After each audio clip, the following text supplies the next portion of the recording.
evening, everybody. Oh, yeah. Welcome to the first Wednesday series. It's very good to see you all. All of you. All of you. All of you. All of you. So, before starting, because this is a weak point for me, I would like to start by thanking Poetry Ireland for sponsoring tonight. Good evening, everybody. Good evening, everybody. Good evening. How are y'all doing? Good. Good, we're testing. I like it, we're getting a little bit of energy in the room. Thank you all so much for coming once again to one of my favourite nights in the month every month. Welcome to the Whitehouse, the newly renovated, newly painted Whitehouse, the Burgundy House. That is Owen's joke. We have a very exciting lineup for you tonight. We have two wonderful international visitors performing for us. But before we kick off, I would also like to welcome you to April is Poetry Month in Limerick City. And I think that's a round of applause moment. We have a huge number of, I say we, there is a huge number of events running throughout the city this month with some phenomenal poets and phenomenal performers, one of who will be launching his debut poetry collection, which is wild. Can we give it up for up and comer debut poetry collection launching? Please give a round of applause to kick us off and tell us a little bit about the month ahead, Mr. Dominic Taylor. Thanks a million, Laura. I'm not launching it tonight, by the way, just in case you got that. It's Friday. But okay, listen, I just want to thank you all for coming to our first Wednesday series event, which kicks off April is Poetry Month 2025. Now, according to the playwright John Millington Synge, poetry must have its roots among the clay and soil of its communities. In other words, it should connect with the people and places it comes from. So, first of all, I'd like to say I'm delighted that we have guest poets Hugh McMillan and Julie McNeill, both from Scotland, as our first guests for April is Poetry Month in Limerick. And especially here at the Whitehouse Bar, the spiritual home of poetry in Limerick. Now, Hugh was one of our invited guests back in 2020, but unfortunately COVID intervened and we had to cancel everything. But it's great that he's here tonight to fulfill that engagement. The Limerick Writers' Centre has always pushed poetry forward in our community, starting with events here at the Whitehouse Bar to this month-long celebration. We've been hosting poetry events since 2008, and in 2013 we started April is Poetry Month in Limerick. And though at times it has been a struggle to keep it going due to the scarcity of funding and the enforced gap of 2 years due to COVID, but I'm delighted that we've managed to do so, and we're happy to still be here, keeping our tradition alive. We hope this month's events will make people care about poetry again and see how it can make life that little bit better. We think poetry can make our communities stronger and prouder. And like I said, poetry should come from our everyday lives.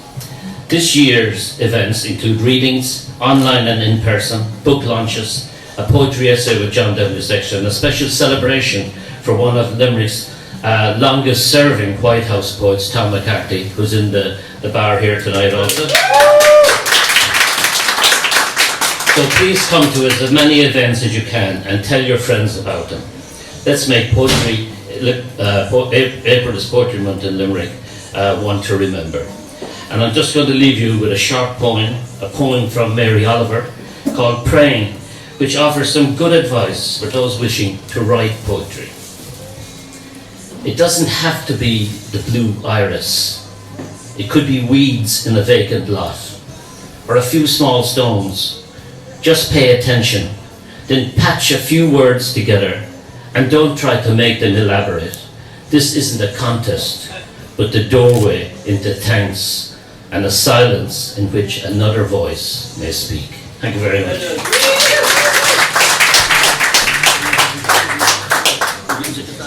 Thank you so much, Dominic.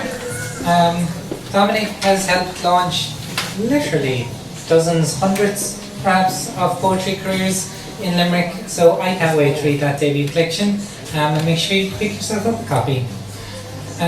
Just also want to say as well a quick thank you to Poetry Ireland, as always, for sponsoring tonight and for allowing us to pay our artists.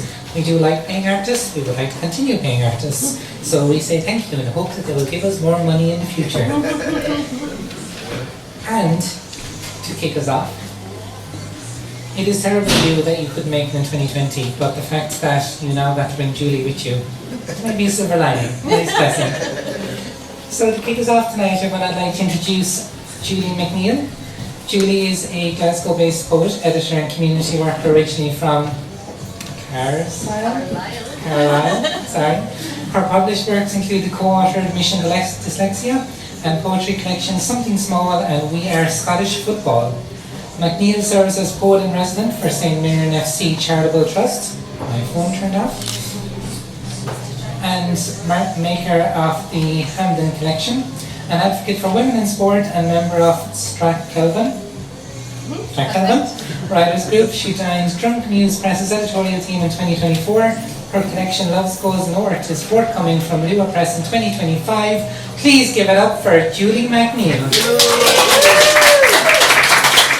Thank you so much. It's wonderful to be here. I've had quite an emotional day. Over here is my auntie Angela and uncle Liam, and they have a house just near Maru, just down the road. And we've been on a kind of walk down memory lane today. My grandfather and my gran grew up there, so we've seen their houses and where they studied and where they went to school and all this kind of stuff. So I'm a wee bit of an emotional wreck, to be honest. It's lovely to be here. I'm going to start with a poem for my grandfather, who was a huge kind of figure in my life. I was sitting in a bar in Edinburgh, on Rose Street in Edinburgh, and there was a man examining his hands, and I thought, I've seen these hands before. Abbotsford Bar, Rose Street. It's a museum piece, this place. Jacobean ceiling dripped in rich reds and gold. A dark mahogany bar, solid as a Spanish ship. Built in the golden age of pubs, I've already got a favourite table. But my eyes are fixed on a man alone in the corner. He places his hands this way and that, slowly, with purpose, like he's trying them on. He looks in wonder at their movement and lines. They're not new though. I've seen these hands before. As a girl, I curled my fingers around one thumb. I reached for them on walks and was surprised when they folded my own small hand into theirs. Affection was hard won. He was always waiting in the window when I visited. Even on days I tried to surprise him, even in new windows when he was too old to stay far away. I thought you'd come today, he'd say, the sun was shining, or the rains have brought you here. It must have been hard for a man like that to wait for life. We would sit in the smell of wax and petrol and Brill cream in his shed, and I'd lean in to hear his stories of the road, feel the walls shake with his wicked laugh. When he died, I dreamt of his hands every night for a month, rough, shovelled, worn, too big to hold delicate things. A life mapped and etched into every rivet and scar. I traced them when he opened his palms long enough to let me in.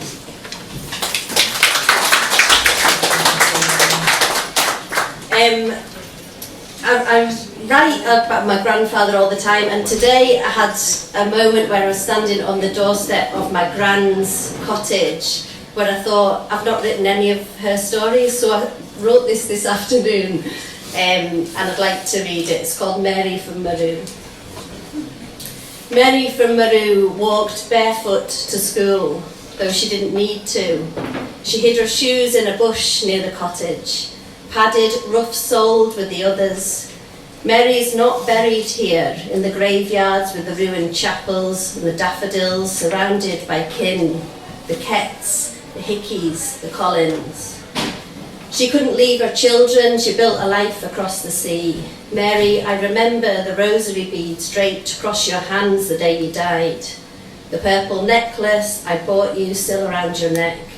And your laughter, even when you lost all of your words, bar cabbage and home. even when you shrunk in the hospital bed. Sometimes I lose you in the story of our life, Mary. But as I grow, I see your love was never something we had to work for. Now I'm standing at your cottage door and nobody is home. The coal sack is overflowing round the back and I see the whole long miracle of you, the things you left and the things you built.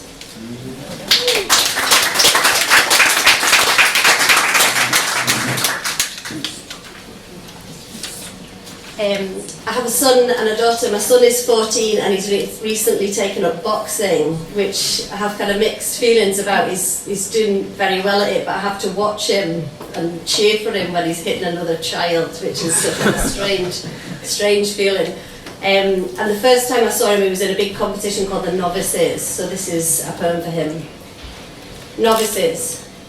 He's cutting his teeth on the ropes, keeping his guard up.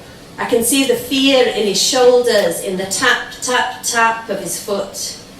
I've reached for his hand many times on the paths we've trodden together. When they announce his name to a packed crowd, I watch him walk into the ring. I see what this is, all it means, and now I'm the one who is afraid.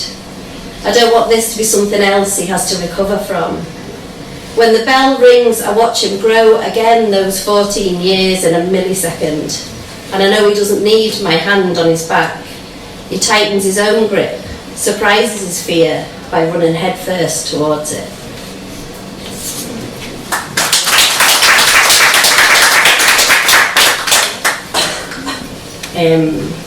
On the same theme, blood. He wraps his hands for a fight, binds them over and over, gum shield fitted in his mouth like a horse's bit. And I think of you telling me how you became men, barefoot in trailer parks and scrubs of land with hands bound like this, taut, tight, and your hair and heart as wild as Rannoch.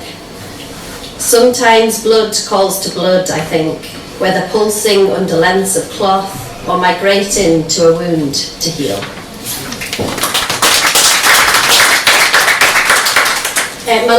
Both my children are dyslexic. We have kind of challenges around learning. My little girl struggles to sound out words, struggles to read, and the book that I brought with me this evening, called Something Small, was about those kind of wee moments that you would forget maybe. And somebody did some great work with her where they put the alphabet out in a big arc and taught her to pull all the letters down and say the sounds, and it just unlocked. She was able to enjoy reading, so it was a beautiful kind of moment. Something small. In all honesty, I feared she'd never get there. H and B and C and D, 6 and 9, dash and line. Yesterday is tomorrow and a month could be a year for her. The shape that her mouth makes when trying to sound them out, that extra breath of thinking time, catching herself and closing it for fear of a mistake. But yesterday, she laid them out like a rainbow, arced and beautiful. She engaged the left and right and shouted the sounds as she pulled the letters down from A to Z so easily. Something small, but not so very small at all.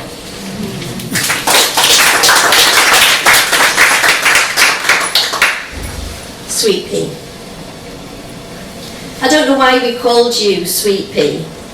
Probably because having you was sweet and you were about the size of a pea. You were about the size of a pea when we joked about calling you Rocky and marvelled at my growing breasts and belly. How can it all swell so much when you're only the size of a pea? I think I wore my maternity clothes too soon. You were about the size of a pea when we made announcements to expectant grandparents and laughed as they said, about time. When you grew to the size of an apple, the sonographer left the room for a second opinion. I don't think she needed a second opinion. Cold jelly on swelling belly, I was exposed. We could see it though. One heart, not two. Mine, not yours. In springtime, I planted sweet peas in the garden, but I could never find you there.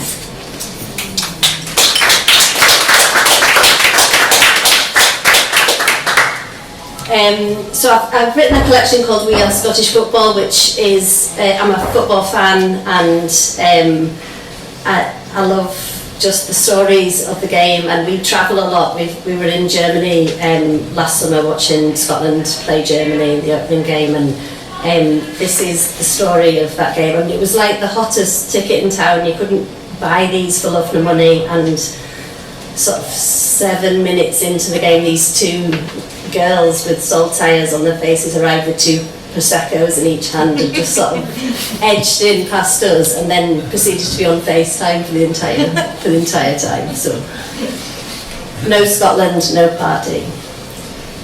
In the Allianz Arena, tears flow unexpectedly as Flower of Scotland reverberates around this Coliseum.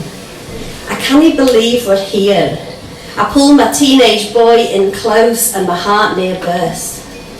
3 minutes into the game and an hour after the opening show, 2 girls announce their arrival. Excuse me, cheers pal, danke, dankeschön, dankeschön, thank your son, she shouts in my face affectionately as she passes my boy, small kilts, saltire faces and 2 plastic Prosecco's in each hand, balanced perfectly. As they settle in, apply lippy, take a selfie, air kissing each other in a puff of raspberry scented vapes, Germany score their second. Linda is FaceTiming Shaz, who lives in Coatbridge, saying, that place would be nothing without you, hen. The heart of the whole company, they'd be fucked without you. Stand up if you hate England, rings out, she stands, she sits, she stands. Oh fuck, I'm confused. If I stand, do I like them? The 2 girls clap along to every chant, German or Scottish, it doesn't matter. They make Scott McTominay fit any melody. On FaceTime, they shout loudly about who the hell would take off John McGinn and stick on Billy Gilmore. When Scotland score, one is at the bar, the other's on the phone, which is catapulted in the air like an overhead kick. Time seems to slow as it somehow lands perfectly on the lap of a red kilt. Goal! The Germans sing in unison, cheer rhythmically, chant like monks, score 5 goals, are impenetrable. But as we all know, there's no Scotland, no party.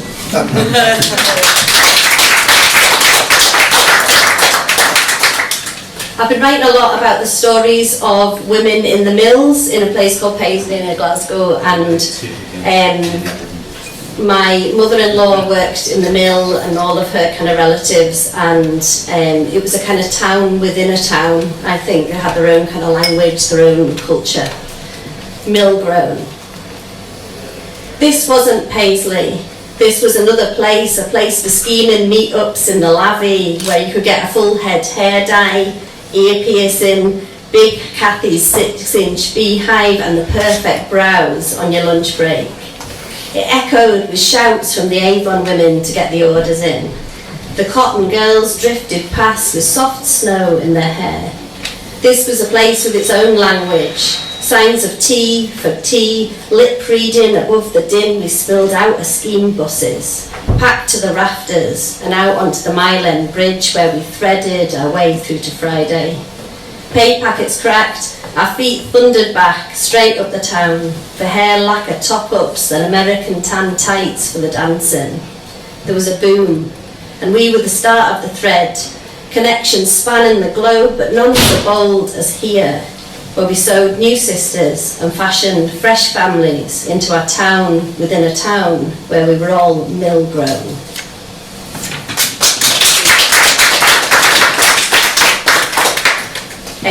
This is for my friend Jenny. I have my very best childhood friend, but she's completely bonkers. I mean, she's like, she sees one thing one day the next. So 1 week she'll be into open water swimming, the next week it'll be cleaning products, the next week it'll be, you know, she just has obsession after obsession.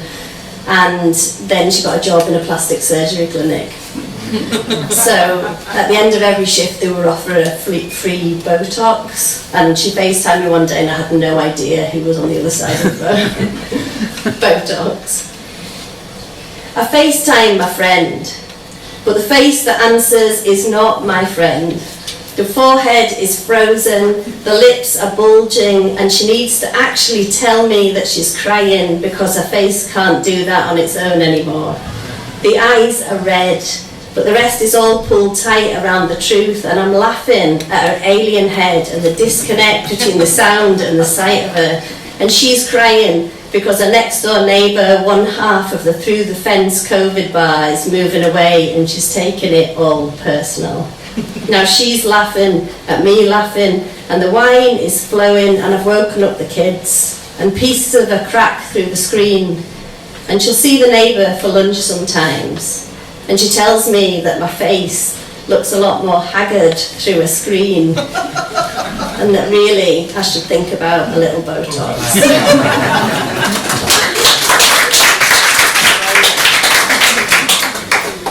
I'll just finish off with these. My new collection, which is out later in the year, is called Love Goes North, and it's just about my journey really to Glasgow and beyond, but this is the kind of title poem in it. Love goes north and across the sea.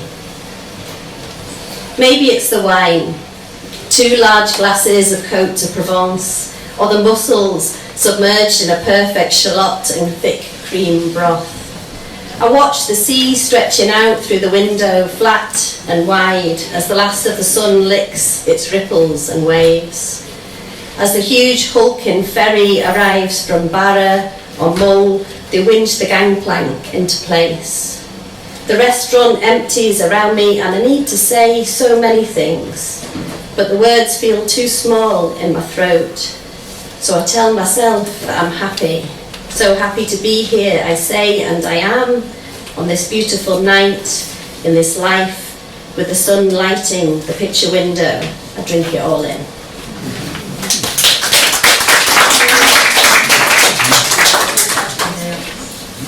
I'll maybe just end on this one. I'm a fan of the cherry blossom. Every time I see it, it makes me think of my sister, and we used to pick the blossom and make perfumes out of it, and make potions and all kinds of different things, and I get very nostalgic every time I see it. So, cherry blossom. What I would give to hold memories like this, sealed under domes of glass. Nobody could say it didn't happen, or it was somewhere else, or another time. It would be a specimen to be dissected lovingly, it will. I know that I'm pulled to pink blossom. I feel lighter when it falls like snow carpets the ground. If I concentrate hard enough, I can feel the give of the petals, the type I pressed into perfume with my sister, or see the perfect bouquet my daughter picked, her face as warm as the unending summer she first arrived. It's colder now. The seasons have changed, brown leaves under serious shoes. So I'll shelve that day next to the blossom tree, where I put things loved, things lost to air. Thank you. Thank you so much, Julie. We all have that bonkers childhood friend named Jenny. But thank you so much, Julie, for sharing. That was fantastic. I really enjoyed it.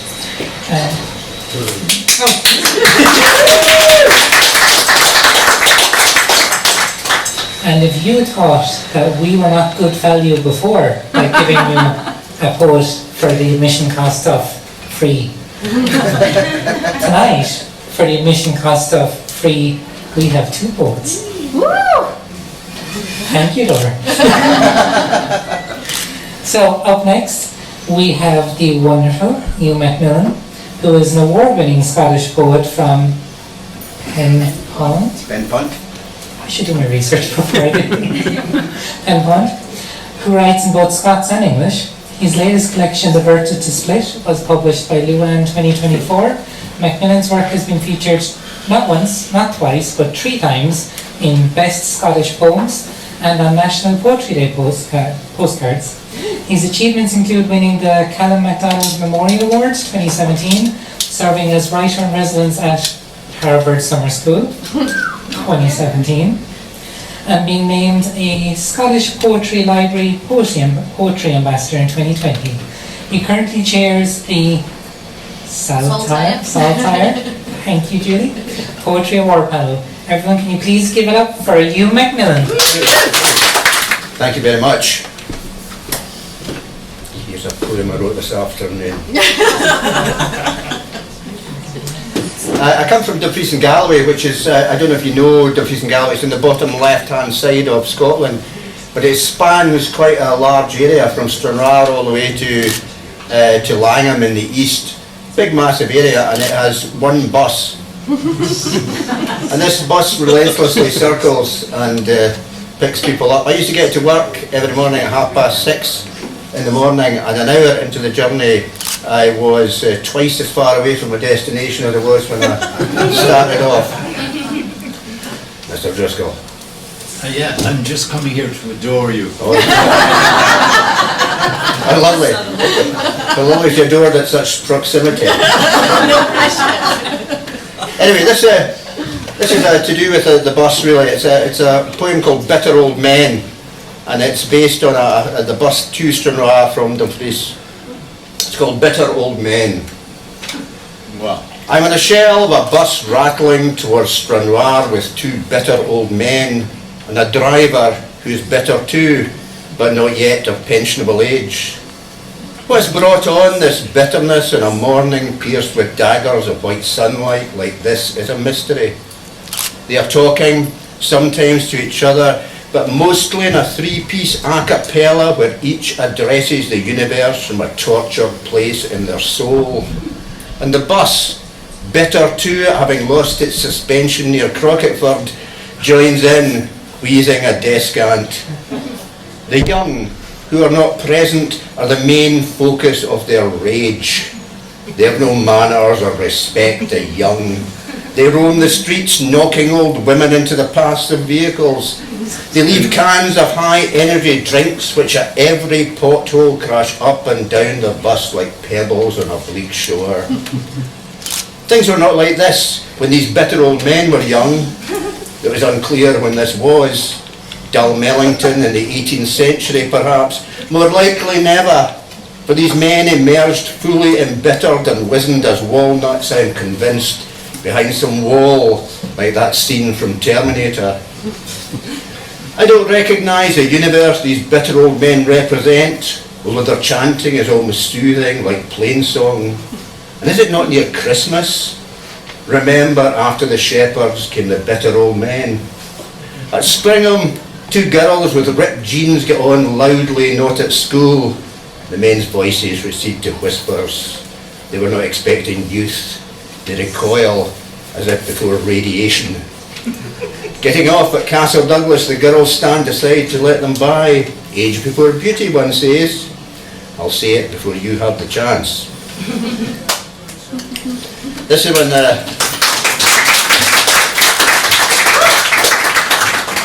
this is about my, do you have Every here, delivery? Every? No, you don't have a delivery firm called Every. This is about my delivery driver called Alistair.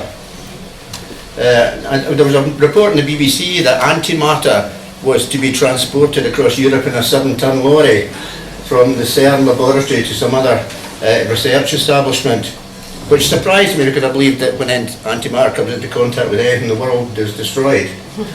Apparently it's true. And I was kind of postulating that in the future antimatter might be delivered by Alistair. This is called Delivery.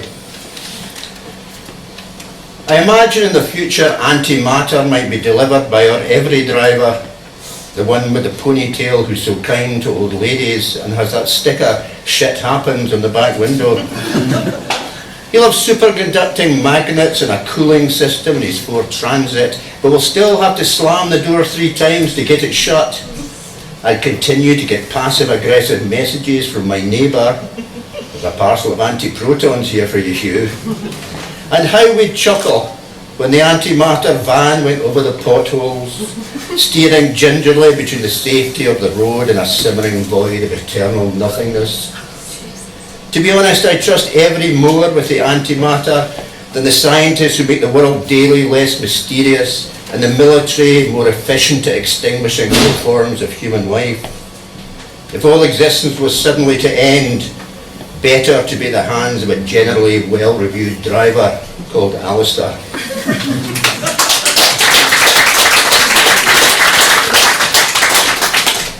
I fantasised once of having a small pamphlet with a poem for each strange liminal place I'd slept while I was drunk. Pavements, hedgerows, that kind of thing. But I never did it. But this is one survivor of that project. It's called The Verge. Again, it links in with a bus, because as a perennial bus traveller, you examine the verge quite a lot. The verge is what goes from one bus stop to another. Mostly it is daisy and weed, though in the towns there are scraps of rubbish, sweetie papers and crisps which will soon scatter in the wind. On country verges is totemic debris, that bottle I watched for a year changing to a fletch of sea glass illuminated by the sun, or a can of Tennant's beaten blacksmith flat near Allgirth, a poem to pain and time. The verge sprouts trees occasionally and thick hedge. I imagine this to be the most ancient verge, closest to wisdom, a verge that opens its heart to the old world. People should not abuse or discount the verge. I see them behaving terribly there. The verge has the power to ease our most furious longings, deposit us at the end of our mad journeys on sweet-smelling grass or the wet, confusing pavement home.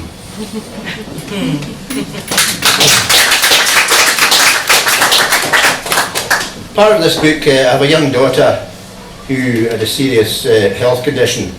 She was anorexic. She has recovered from this, but it's the most insidious and terrible disease. And we didn't particularly realise, I think, that she had this till it was almost too late. You tend to sort of discount teenage people as thinking, well, it's just teenage problems, just teenage depression and things like that, whereas in actual fact, something much, much worse is going on. And I wrote this poem when I first realised what was going on. It was in Whitby. It's called Glass. The cold seeps through the windows of Whitby. The sea is wild and beautiful today, you say, the shattering on the walls and moles and jetties. At night the strings of bulbs are twisted over and over by the fingers of the wind. While you sleep, I walk the long pier. Each bench bears a story and they jut into the gleaming heart of the ocean, the young, the old, the taken. Later you shop for jet, but you have glass coming down the steps. Light is through you.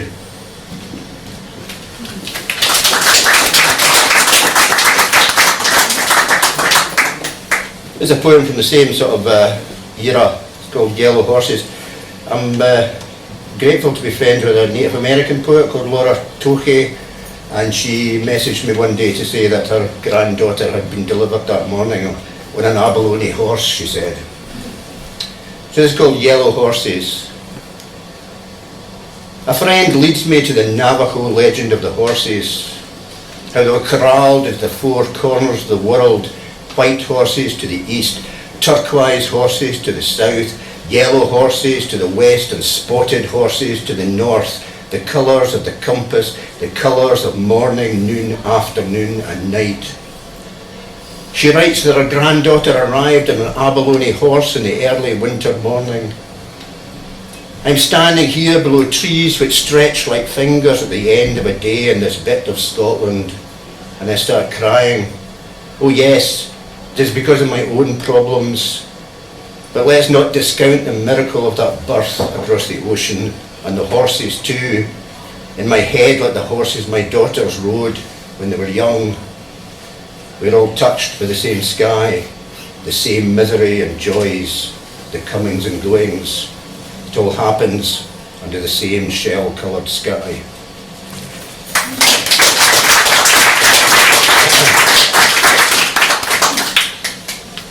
The world is such a horrible and vile and violent place that it's very hard as a poet to know what to do apart from write poems. And that seems such a feeble thing, but I always try and remember what Dylan Thomas said. He said the world is a better place every time a poem is added to it. And that is something to think about, but feeling more cynical about it, I wrote this poem. which is called A Poet Reacts in the Age of Horror. And it takes the form of a submission to a small Canadian poetry magazine. Don't know why I single out Canadian, but anyway. A Poet Reacts in the Age of Horror. Thank you for your submission. We have many submissions. It is our policy to reply to all submissions within 6 years. Please do not get in touch before that time. In that time, the yew in the garden will incrementally shut off more sun. In that time, tall white flowers will grow, fall and rise again. The clockwork of nature will tick. Clouds will move endlessly across different coloured skies. In that time, children will be born so beautiful your eyes will ache to look upon them, and they will be blown apart by bombs. More trees will turn to ash. Dictators will fill bank vaults. In that time, how many days will be spent drinking wine, craving sunshine and love? Something like 2,000 days. A lot of thought will go into that, 6 years too. Bunkers full. Where does it all go, that useless thought? It could run ocean liners if we had the technology. Maybe we will, and bad consciences will fuel the painful journeys we have left. Maybe after 6 years, your poem entitled A Poet Reacts in an Age of Horror might be published in a small Canadian magazine.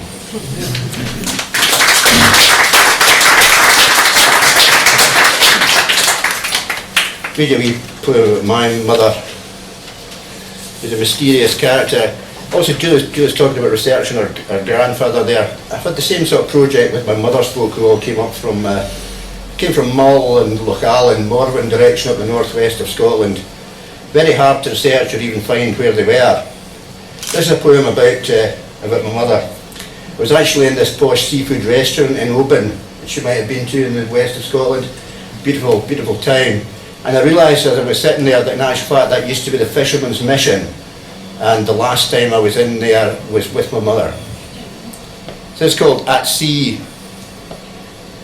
I'm having scallops and Sauvignon Blanc in a restaurant with huge windows, and the sea and sun are throwing light on my face. When I was here with my mother, it was the fisherman's mission. The walls were painted dark blue and she had a long faded coat, not because she was poor, but because she's from the past. Everything is dark blue in the past and half seen, the wallpaper, the pictures with nothing on them, the faces with nothing on them, a tea urn maybe, a giant tea urn, or no tea urn at all.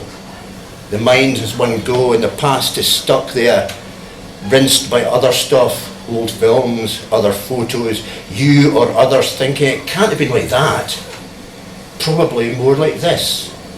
At the end what's left is that colour, dark blue, and my mother saying this is nice, they help people lost at sea.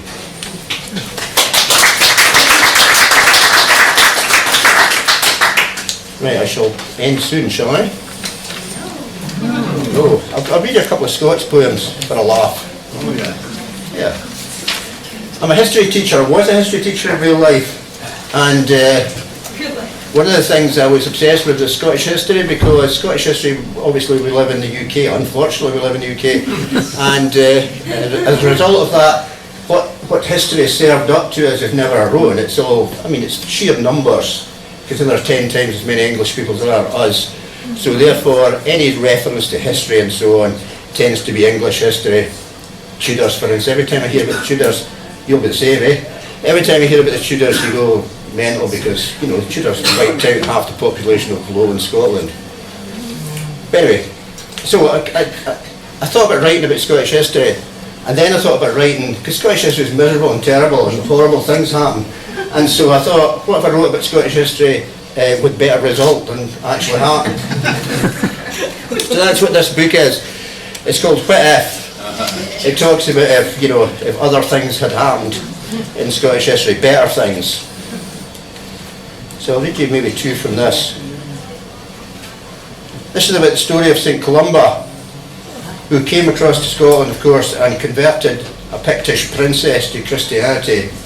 And Christianity spread through Scotland, and the princess was confined to a nunnery. And in my version, she strangles him.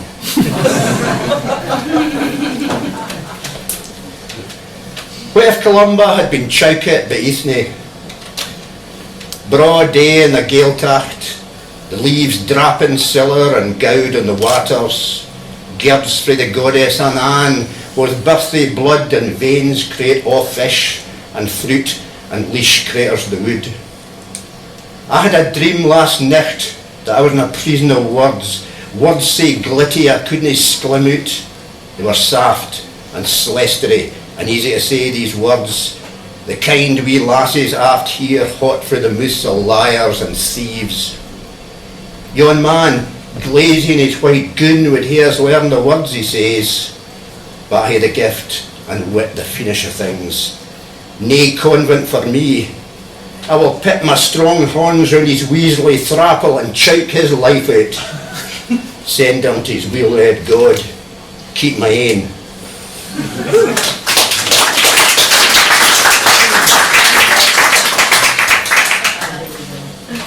And this would be just another Scots one.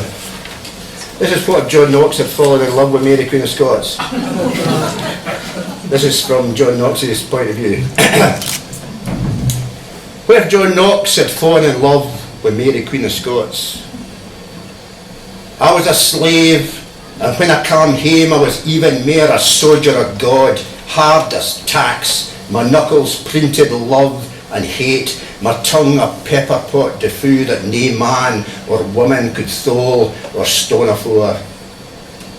When I was summoned by yon wee thrawn lass, it was winter, cold and stripped of colour, and the room all graith and gear was just pale mirrors of man's vanity.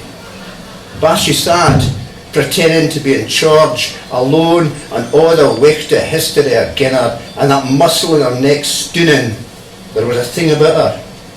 No the wiles which are skin deep, but mere a licht you get through marble when it fills with pale fire. It was raw bravery, and though I ken for a fact, is beauty. I hear chance now when the sun dinks through the tall glass and falls in her lang hair to stap him in it. Join our heads together, stem the wash of blood, stone firm, let nothing move us but our strange hearts.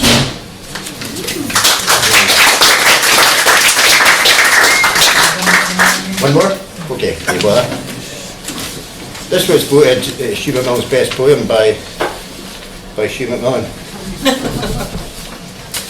It's another sort of history poem.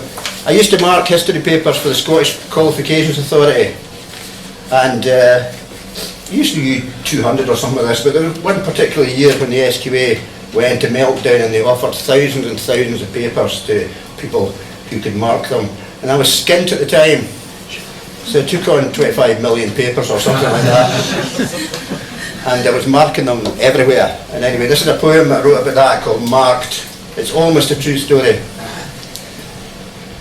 Linmagar, I am marking your exam in the bar. It's a highly unethical thing. My own experience confirms that 10 pints can leave in tatters the critical apparatus. I've no choice, Linmagar.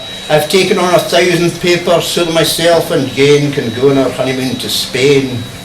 I have to mark them constantly, on the bus, at the toilet, in my sleep. It is a hard and desperate life, McGee. I suspect you would concur with me. And the pub is not so bad. Summer stabs through little slats of window, corkscrews of dust glow, dance in their spotlights, rich gantry green and ambers ignite. Are you in the sun, Linmagar? Is it sparking concrete in Craigmillar? I see, Linmagar, you think Asquith was murdered by Emily Pankhurst in 1903. After another pint, I'm tempted to agree. His later photographs show a corpse like pallor. And Trotsky, you say, overthrew Stalin. Credit will always be given to valid pieces of wishful thinking. And your response to the triple entente, who cares? Seems sublime, succinct, though it's not in the marking scheme. And I like the way you dot the I in Lynn, like a little bubble hovering in space above the mediocrity of name and place. 'Tis strange how fate has done us in. If I had my way, Lynn, people like you and I would stride out on the byways of history like giants. Life has other plans for you. Me too, perhaps. In the meantime, for what it's worth, full marks.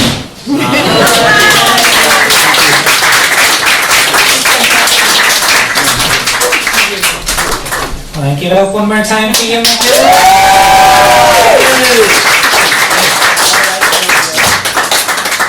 Hugh, if I can add one thing to your final poem, I used to correct first year English Literature college essays, or exams even, and as you may know, there's always a couple of sentences that will stick with you for life. And my favourite, I think I've ever read, was a panicked first year in their first ever college exam, explaining to me that in 1979, Virginia Woolf became the first woman to ever publish a book. She wasn't far wrong. And the longer you think about that one, the better it gets. You, Julie, thank you both so much.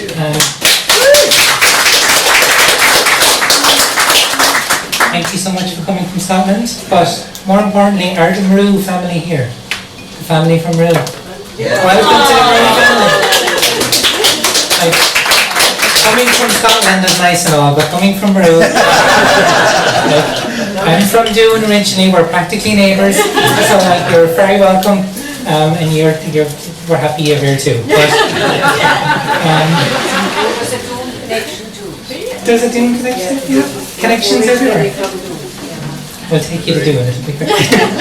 Okay, thank you all so much, everybody. We're going to take a quick 2-minute break, and then we're going to be back for our wonderful, fantastic open mic. Thank you all so much.